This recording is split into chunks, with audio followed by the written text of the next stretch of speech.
السلام علیکم، آداب ناظرین، شمع سپیڈ نیوز میں آپ کا استقبال۔ میں آپ کا دوست عبداللہ خلیدی۔ آئیے نظر ڈالتے ہیں آج کی اہم خبروں پر۔ واشنگٹن میں امریکی نائب صدر جے ڈی وینس نے واضح کیا کہ امریکہ ایران میں حکومت کی تبدیلی کے لیے اپنی زمینی فوج نہیں بھیجے گا۔ انہوں نے کہا کہ ایران کے معاملے میں سفارتکاری اور محدود فوجی دباؤ دونوں پر کام جاری ہے۔ وینس کے مطابق کچھ اسرائیلی رہنما جنگ کو طویل کرنا چاہتے ہیں۔ امریکہ کا مقصد ایران کو جوہری ہتھیار حاصل کرنے سے روکنا اور اپنا ہرمز کو محفوظ رکھنا ہے۔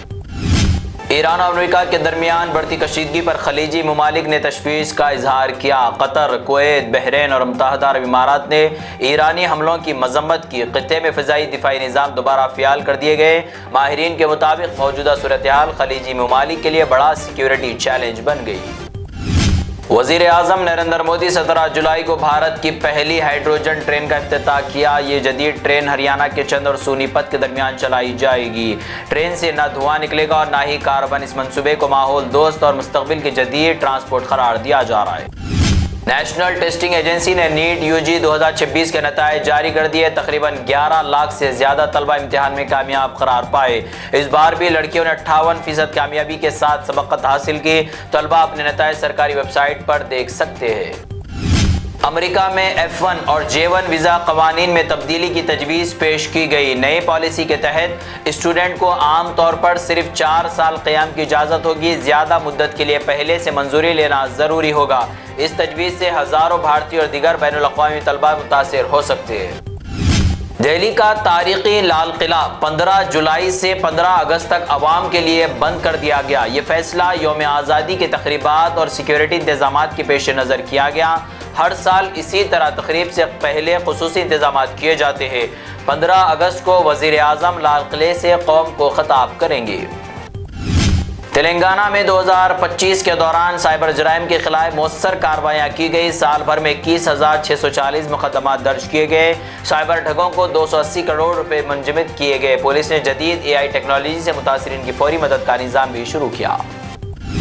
کرناٹک کے بنگلور میں ایک 25 سالہ خاتون کو بس سے گھسیٹ کر مار دیا گیا۔ ملزم نے خاتون پر تیزدھار ہتھیار سے پے در پہ حملے کیے۔ واقعے کے بعد حملہ آور موقع سے فرار ہوا۔ پولیس وجوہات جاننے کے لیے مختلف پہلوؤں سے تحقیقات کر رہی ہے۔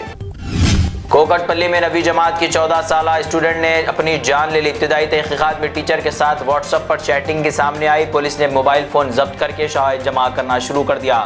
اسٹوڈنٹ کے اہل خانہ کی شکایت پر ٹیچر سے پوچھ تاچھ جاری ہے۔ نیٹ یو جی 2026 کے نتائج میں تلنگانہ کے طلبہ نے بہترین کارکردگی دکھائی۔ ریاست کے 8 طلبہ نے 690 سے زیادہ نمبر حاصل کیے۔ ہنمکنڈا کے طالب علم نے 705 نمبر لے کر آل انڈیا 13ویں رینک حاصل کی۔ تعلیمی اداروں نے کامیاب طلبہ کو مبارکباد پیش کی۔ تلنگانہ حکومت نے سرکاری ملازمین اور پینشنرز کے لیے امپلائیز ہیلتھ اسکیم سے متعلق نئے احکامات جاری کیے۔ ملازمین کی بنیادی تنخواہ اور پینشنرز کی بنیادی پینشن سے 1.5% کنٹریبیوشن وصول کیے جائے گا۔ نئے ٹرسٹ بورڈ کو اسکیم کے مکمل اختیارات سونپ دیے گئے۔ حکومت نے فنڈز کے شفاف استعمال اور بروقت طبی سہولتوں کو یقینی بنانے کی ہدایت دی۔ تلنگانہ ہائی کورٹ ایڈوکیٹ ایسوسی ایشن نے ہنگامی اجلاس میں اہم قرارداد منظور کی۔ وکلاء نے ججوں کی تقرری میں تلنگانہ کے وکلاء کے ساتھ ناانصافی کا الزام لگایا۔ وفد سپریم کورٹ کے چیف جسٹس سے ملاقات کر کے نمائندگی کرے گا۔ مطالبہ کیا گیا کہ مقامی اور اہل وکلاء کو مناسب نمائندگی دی جائے۔ چین کے چائنا موبائل 1 ارب سے زیادہ صارفین کے ساتھ دنیا کی سب سے بڑی موبائل کمپنی بن گئے۔ بھارت کے ایئرٹیل 638 ملین صارفین کے ساتھ دوسرے نمبر پر رہی۔ ریلائنس جیو 488 ملین صارفین کے ساتھ تیسرے مقام پر موجود ہے۔ ماہرین کے مطابق 5G اور ڈیجیٹل سہولتوں سے موبائل صارفین کی تعداد تیزی سے بڑھ رہی ہے۔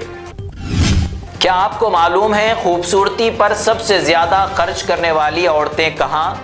ایک سروے کے مطابق کرناٹک، مہاراشٹر، تمل ناڈو اور دہلی کے خواتین حسن اور زیبائش پر سب سے زیادہ خرچ کرتی ہے۔ کرناٹک میں خواتین سالانہ اوسطاً تقریباً 5,900 روپے بیوٹی پارلر پر خرچ کرتی ہے۔ شادیوں اور تقریبات میں یہ خرچ کئی گنا بڑھ جاتا ہے۔ ماہرین کے مطابق بیوٹی انڈسٹری میں تیزی سے ترقی ہو رہی ہے۔ حیدرآباد ڈسٹرکٹ الیکشن آفیسر نے ووٹرز کو اہم وضاحت دی۔ انومریشن فارم میں غلطی ہونے پر بھی ووٹ منسوخ نہیں ہوگا۔ بعد میں فارم نمبر 8 کے ذریعے تمام معلومات درست کرائی جا سکے گی۔ شہری 3 اگست تک اپنے فارم جمع کرا سکتے ہیں۔ آدھار کارڈ کی فوٹو کاپی دینے کا سلسلہ ختم ہوگا۔ مرکزی حکومت نے آدھار کے زیراکس دینے کے بجائے ڈیجیٹل تصدیقی نظام متعارف کرانے کا فیصلہ کیا۔ ہوٹل، اسپتال، گیسٹ ہاؤس اور امتحانی مراکز اب QR کوڈ کے ذریعے تصدیق کریں گے۔ صارف کی اجازت سے صرف ضروری معلوماتی ظاہر ہوں گے۔ اس اقدام کا مقصد ڈیٹا چوری اور مالی فراڈ کو روکنا ہے۔ بالی ووڈ اداکارہ شیوتا تیواری نے سونم وانگچک کی حمایت کا اعلان کیا۔ انہوں نے حکومت سے مطالبہ کیا کہ وانگچک کی مطالبات کو سنجیدگی سے سنا جائے۔ شیوتا نے واضح کیا کہ وہ کسی سیاسی جماعت کی حمایت نہیں کر رہی ہیں۔ ان کا کہنا ہے کہ یہ تحریک صرف تعلیم اور نوجوانوں کے مستقبل کے لیے ہے۔ یہ تھی اب تک کی اسپیڈ نیوز۔ جڑے رہے شمع نیوز سے، لائک، کمنٹ، شیئر کرنا نہ بھولیں۔ دیکھتے رہے شمع نیوز، روشنی سچائی۔